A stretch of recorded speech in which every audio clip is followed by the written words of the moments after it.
సదాశివసమారంభాం వ్యాసశంకరమధ్యమాం అస్మదాచార్యపర్యంతాం వందే గురుపరంపరాం. జ్యోతిషశాస్త్రాన్ని భావితరాల వారికి ప్రసాదించిన ఋషుల యొక్క పాదపద్మాలకి నమస్కారం చేసుకుంటూ, అలాగే నాకు ఈ జ్యోతిష విద్యను నేర్పిన గురువర్యులు జ్యోతిష బ్రహ్మ కీర్తిశేషులు శ్రీ ఏరంకి సూర్యనారాయణమూర్తి గారు, సూర్యశ్రీ దైవజ్ఞ గారి యొక్క పాదపద్మాలకి నమస్కారం చేసుకుంటూ, ఓం శ్రీ మహాగణాధిపతి నమః, శ్రీ గురుభ్యో నమః, హరి ఓం. వీక్షకులందరికీ నమస్కారం. వృషభ రాశి వారికి ఈ వారం సానుకూలమైనటువంటి గ్రహస్థితి గోచరిస్తూ ఉన్నది.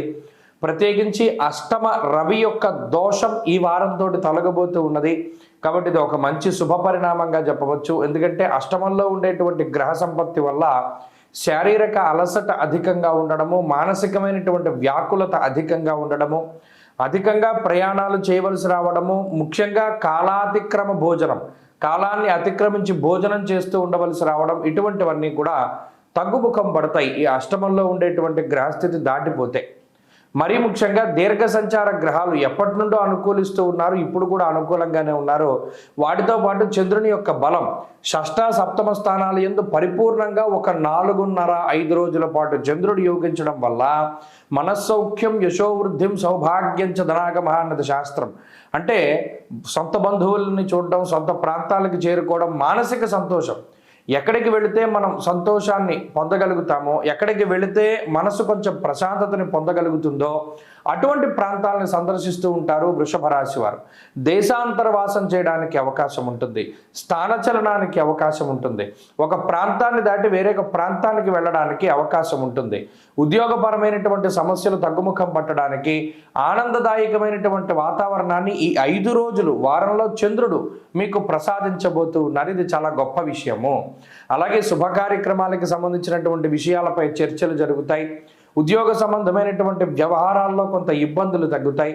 వ్యాపారపరమైనటువంటి పరిస్థితులు చాలా సానుకూలంగా కనబడుతూ ఉన్నాయి. కొంత కుటుంబపరమైనటువంటి విషయాల్లో కొంచెం సందిగ్ధత ఉండవచ్చును. అంటే మీరు తీసుకున్నటువంటి నిర్ణయాలను కుటుంబ సభ్యులు వ్యతిరేకించడమో, లేదా జీవిత భాగస్వామి సంతానానికి సంబంధించిన విషయాలు మీకు కొంచెం చికాకుని కలిగించడమో, లేదా కొంత అసంతృప్తి అనేటువంటిది ఈ వారంలో ఉన్నప్పటికీ గతంతో పోల్చుకుంటే కొంచెం మెరుగైనటువంటి వారంగానే చెప్పవచ్చును. కాకపోతే పైన చెప్పినటువంటి నియమాలు కొన్ని ఏవైతే ఇబ్బందులు ఉన్నాయో అవి అనుభవించవలసి ఉంటుంది. ఏదేమైనప్పటికీ ఈ అష్టమ స్థానస్థిత గ్రహాల యొక్క స్థితి మారినటువంటి వల్ల అనవసరమైనటువంటి డబ్బు ఖర్చు తగ్గుతుంది, మానసికమైనటువంటి ఆందోళన తగ్గుముఖం పడుతూ ఉంటుంది, యథార్థానికి దగ్గరగా జీవనాన్ని సాగించగలుగుతారు, ఎవరు మిత్రులు ఎవరు శత్రువులు అనేటువంటి దాన్ని తెలుసుకోగలుగుతారు. వృషభ రాశి వారు ఈ వారం మరింత అనుకూలమైనటువంటి ఫలితాలను సాధించడానికై ప్రత్యేకించి అష్టమ కుజుని యొక్క దోష నివారణ కోసమై సుబ్రహ్మణ్య ఆరాధన అధికంగా చేస్తూ ఉండడం చెప్పదగినటువంటి సూచన. ఈ వారంలో కలిసి వచ్చేటువంటి రోజు శనివారంగా చెప్పవచ్చును. అదృష్ట సంఖ్య 4, అదృష్ట వర్ణము నీలము. తదుపరి మిథున రాశి.